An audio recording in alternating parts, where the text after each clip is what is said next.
Charlotte. But appreciate the good lunch. I am Jim Feda. I am the Deputy Secretary for Intermodal Planning for SCDOT, and I've been in this position since July. Prior to that, I was Director of Maintenance for about 15 and a half years for the department. I've been with SCDOT for over 34 years.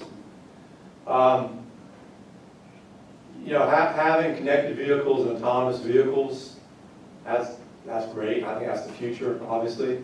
But if we don't have a road system for them to run on, what good are they going to do? So what I want to talk about is rebuilding our roads. For a long time here in South Carolina, we had not had adequate funding to really improve our roads, and many of you who live here evidence that every day as you ride around. This past July, the legislature, with the passage of Act 40, which has been known as the Roads Bill, has provided some new funding for SCDOT. And I'll kind of talk about how that fits in, how we're going to use that funding, and then I'll take any questions. I'll try to tie this into connected vehicles and autonomous vehicles where I think it fits in. Okay, right now we find ourselves with the #1 fatality rate in the nation. And that's by a large margin. It's not, you could almost cut our fatality rate in half and we'd still be right up there with the top fatality rates in the country, which is totally unacceptable. We have 750 structurally deficient bridges in our inventory. Doesn't mean that these bridges are unsafe. It's just that they are deficient. They can no longer, they don't meet the current design standards. Out of that 750, about 314 are load restricted. And we've load restricted them to extend that service life. And you've probably driven around and you've seen load limit signs, maybe 6 tons per axle, 8 tons gross, or whatever. Just limiting the vehicles that use those bridges to try to extend their lives. And of course, when we do that, it has a big impact on trucks, which has an economic impact on us all, as they have to take detour routes. It takes them longer to get where they're going. And in today's society, with the just-in-time delivery that many plants now use, it's critical that they get to their locations on time. 80% of our pavements, this says needs repairs. I'd like to say needs some type of treatment. And if you put a price tag on that, it's about $11 billion. If we could go out there and do everything we want to do to our pavements today, including all of our preventive maintenance treatments to keep those good pavements in good condition, and the light rehabs, the major rehabs, the reconstructions that we would need to do. If we could do all that today, the price tag would be about $11 billion. And then we've got a problem with the interstates. We hadn't had really a capacity or a widening program on our interstates for the last 10 years. What's the wrong way? There we go. So the 4 main focus areas that the Secretary has laid out for us, which I think laying this vision out up to our legislature was really instrumental in getting them to pass this roads bill this past July, telling them, okay, if you give us this amount of funding, here's what we'll do with it, and here's what the citizens of South Carolina will get for their money. #1 is safety. As I mentioned, with the #1 fatality rate, safety is a big focus. Our pavements are crumbling. I mentioned the 750 structurally deficient bridges and widenings or capacity. So the legislature first made a move to provide us some additional funding back in 2013 with the passage of Act 98. And that provided us roughly about $115 million that we added in, to our revenues. And with that, it allowed us to move forward with some much needed interstate capacity improvements. And it allowed us to have a $50 million program to replace some load restricted bridges. It was a big start. And then in 2016, with Act 275, provided us about $214 million, and that allowed us to further move forward with our widening program and additional funding added to resurfacing. And we launched a program to eliminate the structurally deficient bridges on what we call the national highway system, which is our interstates and the major primary routes. 2017 legislative session brought us Act 40. And so what Act 40 did this past July is it took some of the funding away that Act 98 and Act 275 provided. And so it left us with a net result of about $200 million, so that in 6 years' time, Act 40 or the roads bill will provide us an additional $600 million. And as you know, that's being phased in 2-cent increments every year. So this past July 1st, gas tax went up 2 cents. Of course, with the hurricanes and the gas prices have gone up way more than 2 cents. They're slowly making their way back down. But the legislature did this at our request. We didn't want a 12-cent gas tax increase all at one time. Anybody have any idea why we would not want a 12-cent increase all at one time? You didn't have the capacity to builders. That's exactly right. We wanted to give industry the opportunity to gear up, to make some capital improvements, build some new asphalt plants, hire new crews, buy new equipment. And so by doing this gradually 2 cents a year for 6 years, it gives them the opportunity to ramp up. It also gives us the opportunity to ramp up at SCDOT as well. So let's look how we're going to use that funding. When all said and done, after full implementation, we'll add about a little over $400 million to our resurfacing program. That's across the board. That includes interstates, that includes our primary routes, our secondary routes. And right now we're spending right around $370, close to $400. We're about doubling our resurfacing. I can remember back in, when I first became Director of Maintenance in 2001, our federal aid resurfacing program was about $30 million a year. This past year it was about 240 thereabouts. And then throw another $400 million on top of that. You can see how much money we're going to be putting into our payments. But again, it took us a long time to get to where we're at today. I mean, last gas tax increase was in 1987 prior to this year. Our payments have been in decline for all those years. So it's going to take us a while to climb out of that hole. Bridges. We're going to add $67 million more to our bridge program. And what we're doing is we're going to focus on, in the past, prior to this, we used the federal MBI sufficiency rating back before MAP 21, and I know a lot of you aren't familiar with the Appropriation Acts that Congress passed, but MAP 21 was passed back in, I think, 2012, and then the FAST Act was passed a couple of years ago in 2015. But up to that point, in order to use federal dollars on a bridge, the sufficiency rating had to be at least 50 or below. And using that formula and the way we rated bridges, we were replacing some bridges that were functionally obsolete. Structurally, they were fine, but they were functionally obsolete. They had narrow shoulders, weren't adequate for the traffic loads that road was carrying. We've moved away from that, and we're focusing on structurally deficient bridges, like I mentioned, on the interstate program, and our load-restricted bridges. And a lot of the road-restricted bridges are on our secondary system, which really have a big impact on farmers getting their produce to market, the logging industry in South Carolina. You know, they're harvesting timber, and posted bridges are really causing them problems, as it costs them more money as they have to detour around to get their product to market. Interstate widenings, we'll add about $161 million to interstate widenings. Our big focus is on 3 major interchanges here in South Carolina. I-85, 385 right here in upstate, you're all familiar with that and seeing that work, those of you who live around here, going on. Malfunction junction, as they call it, in Columbia, I-26, I-20, I-126. Terrible, terrible. I drive it every day to and from work. It's horrible.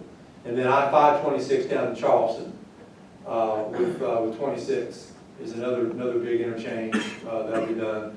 And so a lot of work done, and that's not going to solve all of our capacity needs on the interstate, but it's a big improvement. And then a rural road safety program. We're taking $50 million in state funds, and we are targeting the rural roads. When I say rural roads, it doesn't mean secondary roads. A lot of these are primary routes that are in rural areas, some interstate segments that are in rural areas, and there's some secondaries.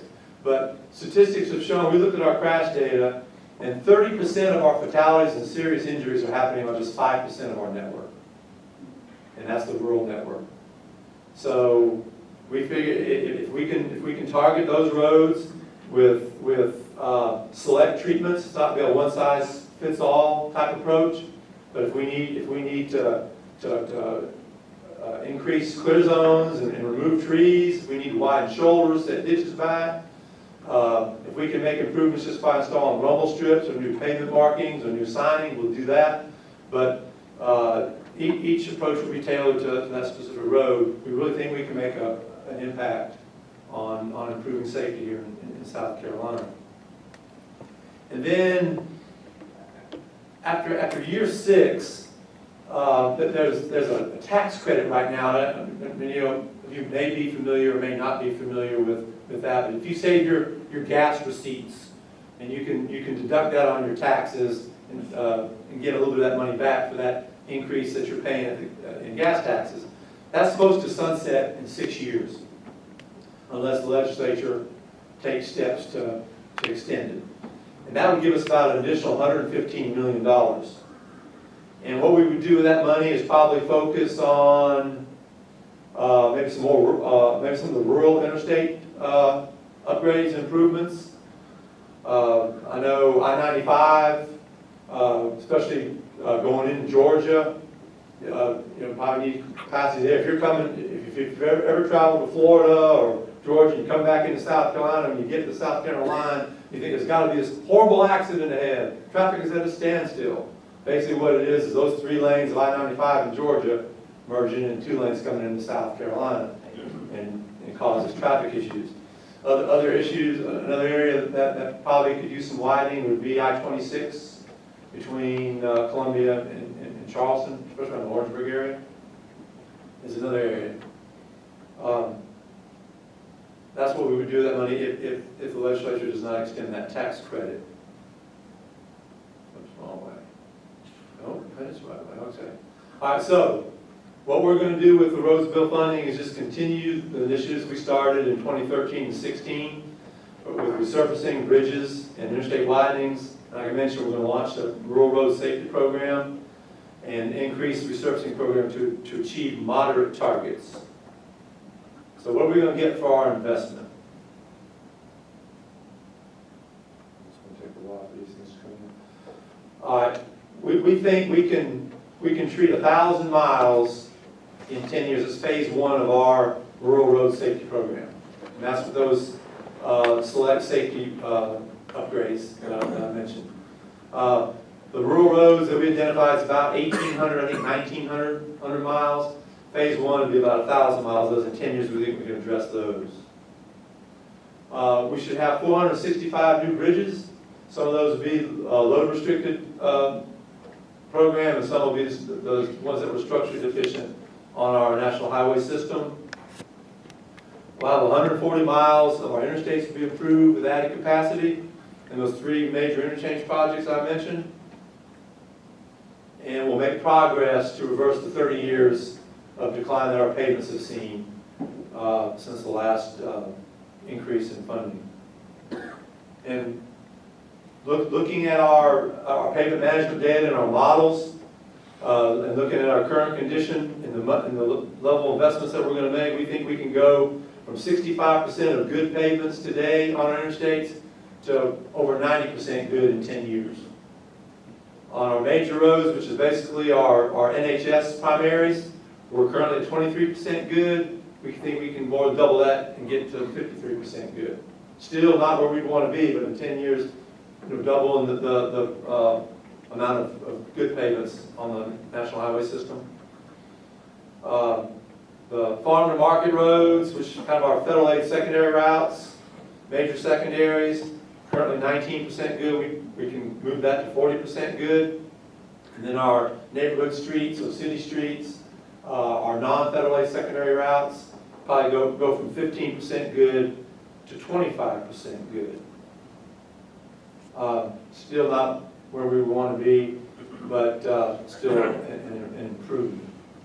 And we feel these numbers are conservative, so it's possible we can even do better than this. And then what we would do if we happen to meet targets in one road classification sooner, we can take those funds and move them to another road classification to make more improvements at a faster pace.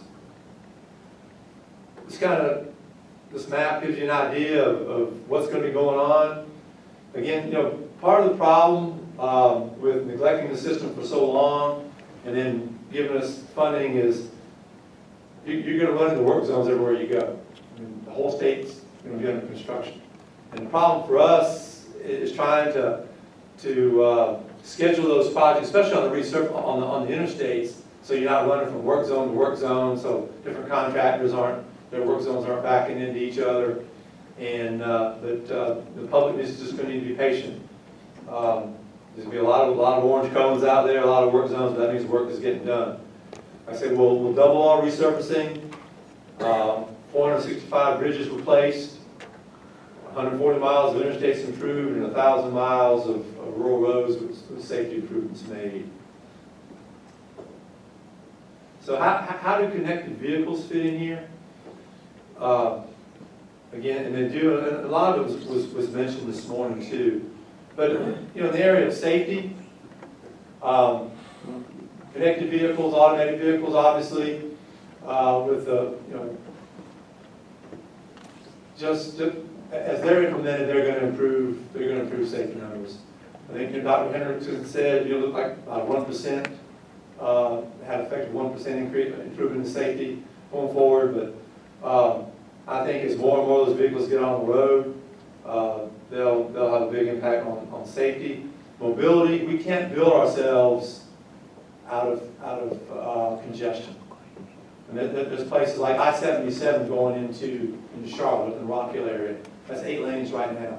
There isn't any more room to add additional lanes up there on I-77.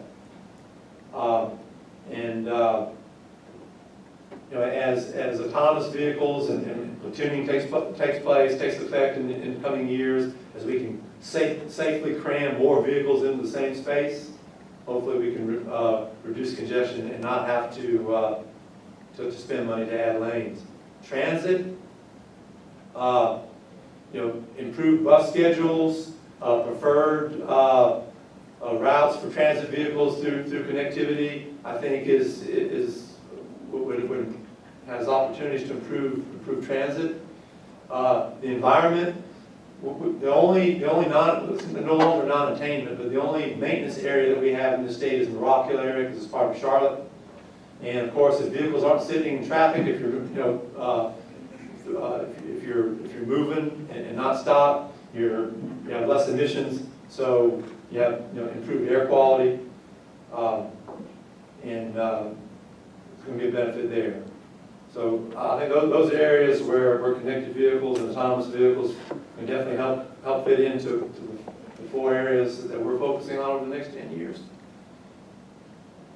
If you like more information on what SCDOT is doing, visit our website. Our project viewer, have any of y'all gone to our website and looked at project viewer outside of DOT? For those of you who aren't familiar with it, you can go to project viewer, and if you're interested in your county, what projects are active or in the planning stage, if they've been programmed and we're actively working on them in design or painting right away, they'll show up on project viewer. You can sort by, if you're interested in just bridge projects, you can look at just the bridge projects in your area. If you're interested in resurfacing, you can look at resurfacing projects in your area. You can look at capacity projects in your area. It's a great tool. If they're under construction, it'll give you a contact person if you have questions about that particular project. We're really excited about it and trying to steer people there as much as we can. Also, too, we've got our performance dashboards are out there, letting you know how we're doing, the items that we're measuring ourselves on, and a lot of good information there for you. Our budget information, cost reports, expenditure reports. If you're curious to see where we're spending our money, those reports are out there, those financial reports are out there. So all in an effort to increase our transparency. And I went kind of fast. Make sure y'all get out of here on time to meet the buses. But are there any questions? Anyone have any questions about what we're trying to do at SCDOT? I have one. Sure. You mentioned basically that it will require about, 11 billion or 10 billion to basically bring your roadways up to par. And based on your funding, your current funding level, it looks like what you have now is it's like a drop in the bucket vis-a-vis what you need. Yeah, so I'm curious, basically, in presenting your trend of progress from through the year 2026, how would that basically translate into safety reduction? Because you said that you declared that the state of South Carolina is number one in crashes. Am I correct? In crashes, yeah. So with the trend of progress made, will you maybe conduct a study to kind of project how this progress in road improvement will translate into safety improvement? Yeah.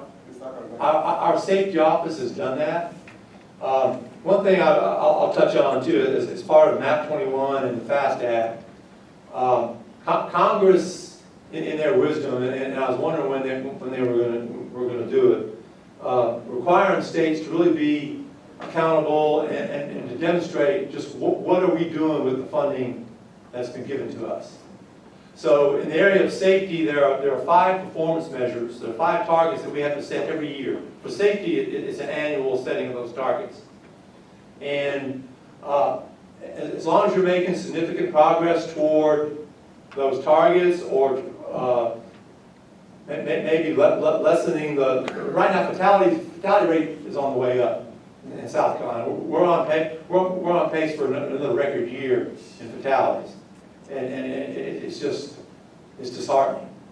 But smartphones. I mean, you ride around and you kind of watch people that drifting a little bit, and they're sitting there texting, doing what they're doing. I know in the mornings on my commute, and sometimes going home, I'll see people putting on makeup. I'll see people shaving, reading books. Have a book propped up on the steering wheel, and it's ridiculous. So even when they're not impaired through alcohol or drugs, they're impaired. They're distracted. So what we try to do is for safety is how many miles can we treat a year, and the types of improvements that we're making, and then we tried to correlate that to a number of fatalities that we think that those would reduce. And so when we set our targets, we're taking that into account. Now, the one thing we haven't really taken into account, I don't think, is some of the effects, some of the safety, some of the lives that connected vehicles and eventually autonomous vehicles will save. With our pavements, we have to set targets. We have to set percent good and percent poor targets for our interstates and our NHS to the feds. That's the National Highway System routes. For bridges, we have to set good and fair targets, and we're tied. We can't have no more than 10% structurally deficient deck area on the National Highway System. Right now, we're at about 4.4% structurally deficient deck area, so we're well below what the feds have mandated. On the interstates, they say you can't have more than 5% of your pavements in poor condition.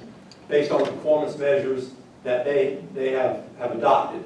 We're at about 1.2, 1.3, wasn't it, Todd, somewhere around there? I think that's correct. A little bit below 2.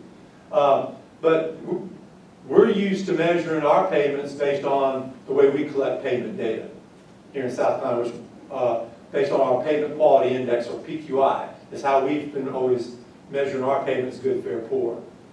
But not every state uses, you know, some use a 100-point scale, we use a 0 to 5-point scale. Some states do things different. So the feds had to try to come up with some criteria that all states use, which for payments is IRI, International Roughness Index, rutting, everybody collects rutting, and then they chose to choose cracking.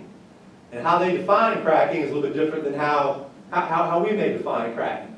And in South Carolina, we have what we call smooth distress payments. Our payments will be all cracked, but they ride fairly well.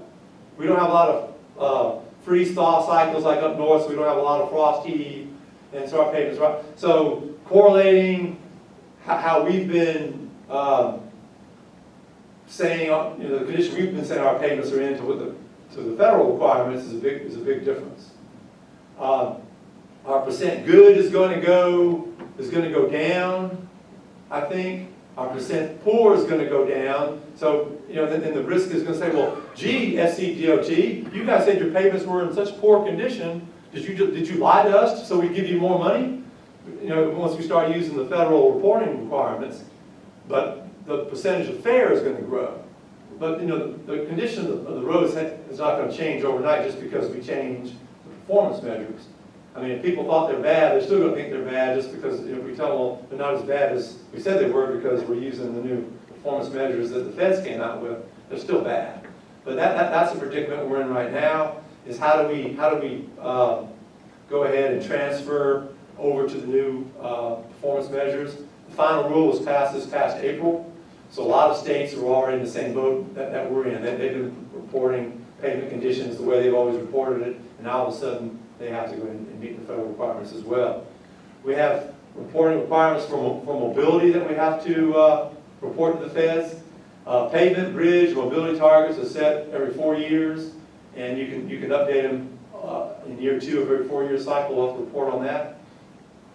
But so fatalities and serious injuries is something that we will set targets on every year. I think and I know those of you who live in Charleston, driving out, some of you may hate our infamous right-of-way clearing in the median down there in Berkeley County on I-26. We've had a lot of negative feedback on that. Oh, you've made it so ugly now. No one's going to want to come to Charleston because the interstate looks ugly. But when you look at the number of people who were dying just because they ran off the road and hit those trees, you know, yeah, we're supposed to be paying attention. But should you lose your life because you took the time to try to text back to somebody who responded to you and took you off the road for a second? Should that cost you your life when it doesn't have to? No. And we're getting ready to do a similar project on I-95. Then they call it the corridor of death down there on I-95. A lot of fatalities have been occurring there because people run off the road hitting trees. Again, once those projects are done, we can capture those numbers, and they're small in the scheme of things, but you got to start somewhere. Does that kind of answer your question? Yes, yes. Yeah, Jim, I have a question. So in your projections of the percent good of the various types of roadways, does that include the contribution of the county sales tax programs as well? No, that's a. I think you can hear me if I can't stand, so I got one. No, and so that's why I said those numbers are really conservative. I think we'll exceed those and exceed them sooner. What he's talking about is the 1-cent sales tax program that a lot of counties have, especially down in Charleston. I think Dorchester, Berkeley, Charleston, Colleton, I think has. Horry County. Yeah, Horry does, York does, Richland does, and so they're focusing a lot of their efforts on adding capacity. But of course, when they're doing that, they're giving us new pavements as well. So we have not taken that into account. And the other thing, the one thing that we have taken into account is the contributions that the CTCs make. We kind of took a low average of what they spend on resurfacing. They usually focus on secondary roads. And so we kind of built that into our model, taking that into account. Sure. As a Georgia resident, I was kind of curious on when you think the potential time frame is for that I-95 widening of the state line.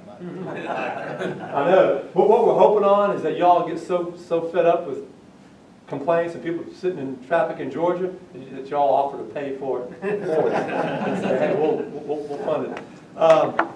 We are in the process right now of looking at our interstate capacity ranking process. And the problem that we've had, we're working off a list that was developed 10 years ago, back in 2007 when, called Act 114 passed, legislature passed a law in 07 that required us to prioritize projects. And they listed about 8 or 9 criteria that we have to consider. We can consider other criteria. And we had to come up with ranking formulas or methods to rank capacity, resurfacing, bridge projects, everything. And so we did that, and the urban areas tended to really rise to the top. So I've been given a charge by our secretary to try to come up with a method for ranking where the rural interstates aren't penalized. And I was reading a paper, I'm trying to where it was on the internet, that talking about you have to look at ranking and adding capacity is not just moving cars. But look at it from the point as you're moving freight, you're moving goods and services. What we're probably going to wind up doing is having a rural ranking program and an urban ranking program. And then the big thing is, well, how do you divide funding amongst the urban and the rural? But we'll figure that out. But in order to really fairly look at the rural interstates and the urban interstates that need capacity, I think we're going to have to do that. But we'll work on it. It's not going to be anytime soon. Now, in year 6, if the legislature does not extend that tax credit, that gives us another $115 million a year. And I can tell you, I-95 right down there in Jasper County, going to Georgia, that's high on the secretary's wish list. Now, I'm not going to say we're going to work to make our ranking process, make that number 1, but hopefully the ranking process will be fair and give those rural sections the opportunity to rank where they should rank. But that's definitely on our radar. That and I-26, like I mentioned, around Lawrenceburg. It'd be nice to have from Columbia all the way in Charleston, 6 lanes all the way. Yeah, a question. You're talking about how much construction you're expecting. Have you thought about escalating or expanding your driver information systems, like using smart work zones, so drivers have a better sense of what's going on in their region and they can plan accordingly? Yeah, our 511 app is pretty good. Uh-huh. And also too on our website we have a site where all lane closures, anywhere if maintenance is doing some major work, they're going to be out there for more than 20 minutes, 30 minutes.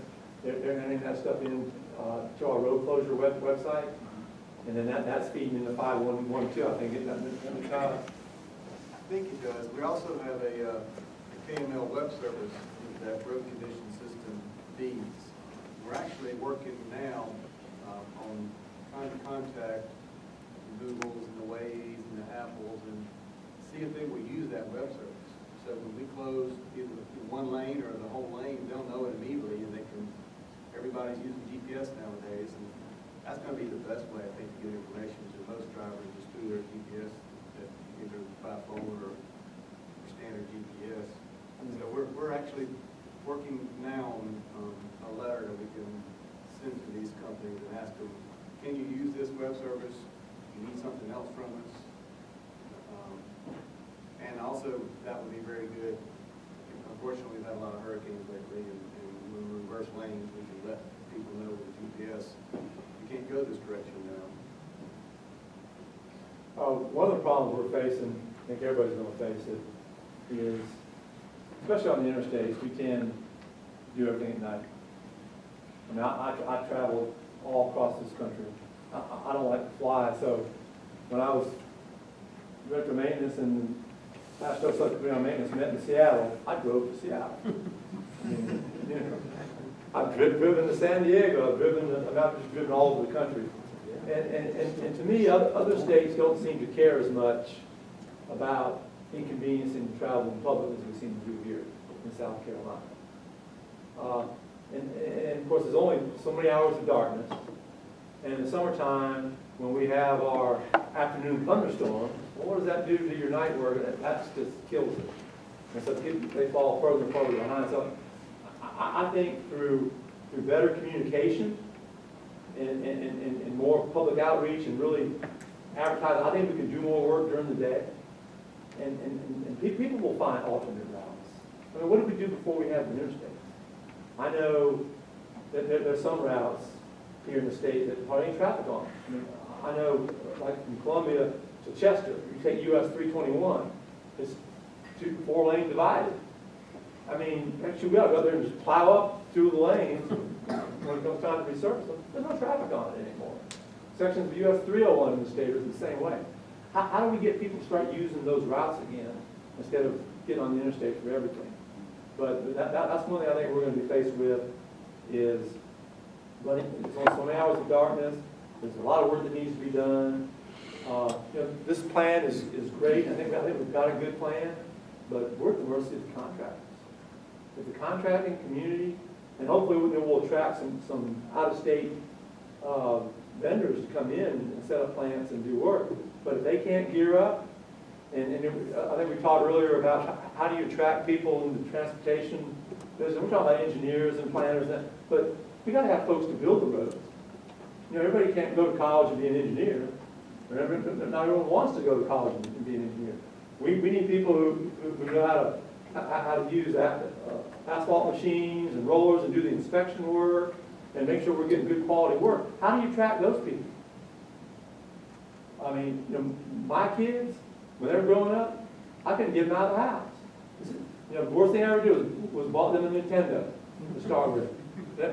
And most kids today do not want to get outside and play. When the NFL has to have a commercial, play 60, what the heck has happened to our society? When I was a kid, we were outside all day. The only time we were in the house was when it was raining. And we had 3 channels on TV to watch. It drove my mom crazy. But nowadays, you can't get people outside. I know, and I'll shut up, but several years ago, Texas did a survey of high school students, looking at what careers were appealing to them. And working in the construction field was like $498. I think it did better than topless dancers and one other darn profession that you don't want your kids going into either. People are just not interested in going into that profession. But as far as equipment operators go, all you have the equipment is all joysticks. These kids with these great high-end eye-hand coordination playing video games, they'd be great operators. I was talking to I think Jim Newsom with South Carolina Ports Authority. They can't get crane operators. They pay good money to get people who want to do that kind of work. So we have a we have to get people willing to come in, going into engineering, where an engineer is not the person that drives the train and pulls the whistle, and that's another thing that ask them, what's an engineer? That's the person that drives the train. But we got to get people that are willing to go to our technical schools, are just as important as our colleges and universities, and train them to get out there and perform the testing. Great presentation. Can you comment on some of the remarks that Ronnie made about the changes from the potential change from DRSC to Generation 5? And will that impact what SCDOT does in any way? No, we haven't moved down that road yet.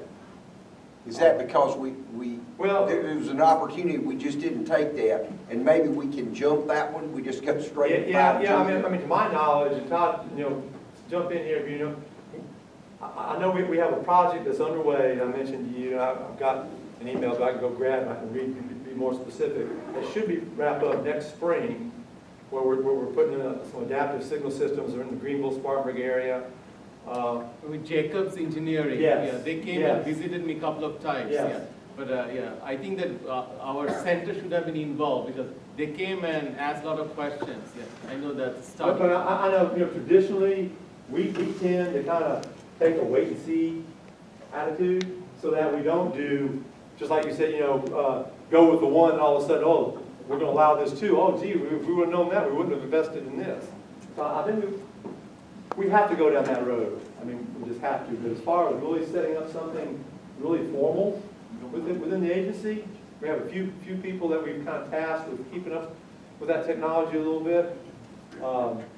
I think that's something that's going to be coming down the road. But you haven't spent money on it now, No. so you might choose to go to Right. fifth generation Right. and just skip over the other. That's exactly right. What's the relative cost of those two systems? Is one more or less expensive than the other? So DSRC is, so you don't need to buy a service.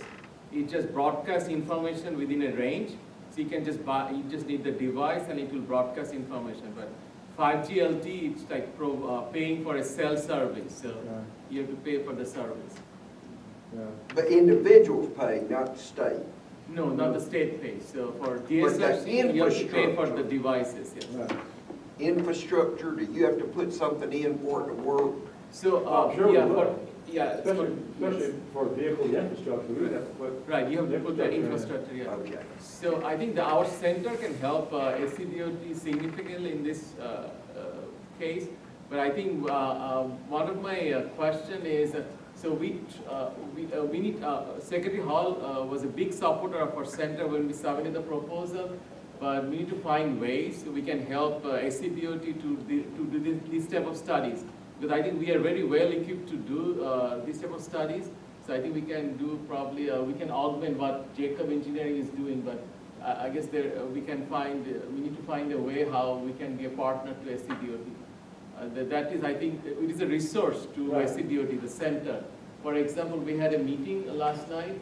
So David is from Georgia DOT. So he mentioned how they have a great partnership with Georgia Tech in helping them to solve transportation problems. So we could be a great resource, but we have not yet found a way to collaborate because we have a lot of expertise in this area. So we can do how much money we need to invest, when we should go there, SCDOT should go there. So we can be a resource to that. But before I just want to make a comment. So I'm so happy today. Suddenly, I found a person who has a similar idea about travel. So I don't like air travel at all. So I drove to everywhere, right? So my parents, they're in Bangladesh, so they always ask me to visit them. I said, when I can drive there, I'll drive. They have to wait. Well, I think there's no doubt that we'll rely on universities here. But the center, so it's a collection of different universities, and we have a great complementary expertise. So I think, if we can find, Terry is here, head of the research, so I think we need to find a way to have some formal relationship or how we can help the state in going forward. Yeah, I think that sounds good. Anybody have any other questions? Thank you so much. No, It was no. wonderful. So the buses are outside, so there will be there are two buses. So we have two demonstrations. So in two parking lots, so one group will go to the demonstration 1, and then another group in demonstration 2, and then we'll swap. So the group 2 will go to the group 1 side, and group 1 will come to the group 2 side.